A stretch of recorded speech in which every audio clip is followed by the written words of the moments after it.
Hi everyone, Leigh Goldstein here for 10-Minute Trades, and welcome to the weekly Market Movers video preview. This is our trade room schedule, as well as a look at all the events that we feel will move the futures markets in the upcoming week. So let's get started. All times are Eastern Time. Sunday evening at 9:45, there is a Chinese Caixin Services news release. We will not have a trade room for that. We'll just be watching that report, as it has not been moving the market all that much.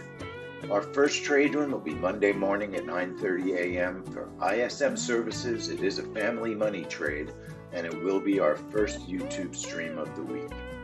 Tuesday at 6 a.m. we'll be in the trade room for Caterpillar earnings, and then we'll be back at 4 p.m. for the API crude oil report, also a family money trade.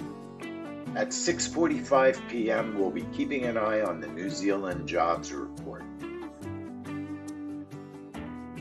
And we will be having a trade room for that event at 6:15 p.m.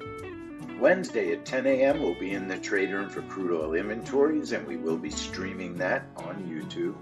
We'll be back in the room at 12:30 for the 10-year bond auction.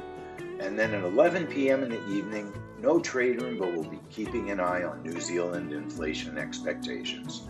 Thursday morning at 8 o'clock, we will have the unemployment claims.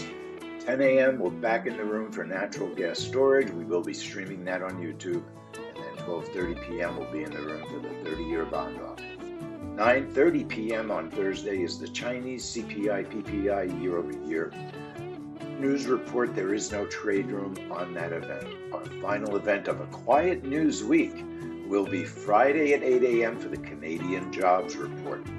Leigh Goldstein here for 10-Minute Trades. Please keep an eye on your email, because we have a special offer for you. If you enjoyed our week last week, this is a great opportunity to join our pro membership trial.